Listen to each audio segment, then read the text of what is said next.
Tonight, President Trump's promised crackdown on illegal immigration is underway.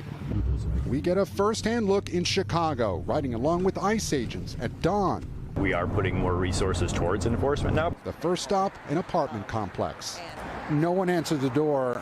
They're not allowed to go inside, so we're moving on. It can take a team of federal officers hours to make one arrest.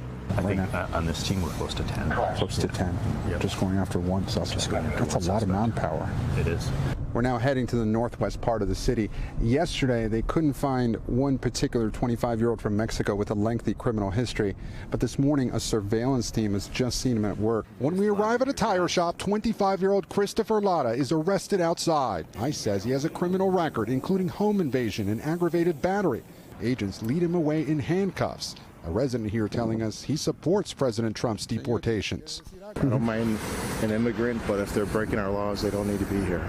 A senior administration official tells NBC News ICE arrested nearly 1,200 undocumented immigrants on Sunday, some wanted for assault and armed robbery, but adding only about half had prior criminal records, in addition to being in the country illegally. Do you expect collateral arrests in these operations? Yeah, I definitely expect it to happen. I mean, we have the laws on the books and our officers are out there. Overnight, the president's mass deportation plan leading to a showdown with Colombia after that country's president abruptly turned away 2 U.S. military aircraft with deportees, saying a migrant is not a criminal and should be treated with the dignity a human being deserves. Trump quickly threatening the country with a 25% tariff on all Colombian goods. The country's president backed down, according to the White House, agreeing to all of President Trump's terms, including the unrestricted acceptance of migrants. Back near Chicago, this woman is devastated because her father was arrested this morning. It breaks my heart, she says. And at an ICE processing center, there's Christopher Lara, the man we saw arrested earlier. He denies the charges against him. I went to school my whole life here, from preschool all the way to my senior year. Facing possible deportation to Mexico, he also says he'd leave behind a 5-year-old daughter. He does have serious charges and convictions. So I understand he has a daughter, and that's unfortunate, but we still have a job to do, and we still have to follow the law. And Gabe, just moments ago, President Trump spoke about that showdown with Colombia. Yes, Lester, in a speech to House Republicans just now, he suggested that he'd continue to use that tariff threat to try and get countries to take back deportees from the U.S. If they don't, he says, they'll pay a very high economic price, Lester. All right, Gabe, thank you.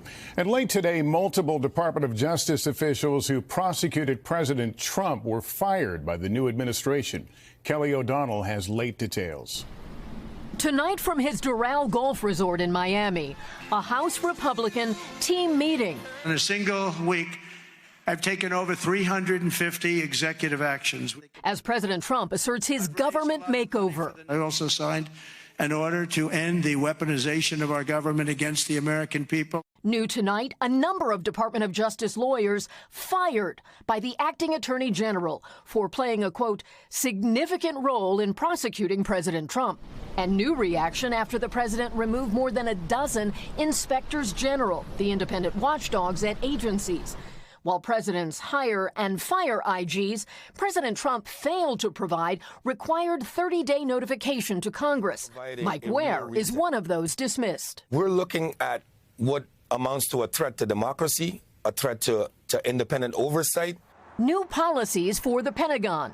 According to a White House fact sheet, the orders would reinstate those who were dismissed for refusing the COVID vaccine with full back pay and benefits. Another touts restoring merit and abolishes any remnant of the diversity, equity, and inclusion bureaucracy. Citing military readiness, an order affecting transgender service members would prohibit males from using or sharing facilities designated for females, and ends use of identification-based pronouns. Also new, the White House released in black and white this official portrait of First Lady Melania Trump. Kelly, there's another headline tonight with President Trump's cabinet. That's right. The Senate easily confirmed Treasury Secretary Scott Bessent. More controversial figures have their confirmation hearings coming up this week, including Robert Kennedy, Kash Patel, and Tulsi Gabbard. Lester? Kelly O'Donnell, thank you. Thanks for watching. Stay updated about breaking news and top stories on the NBC News app or follow us on social media.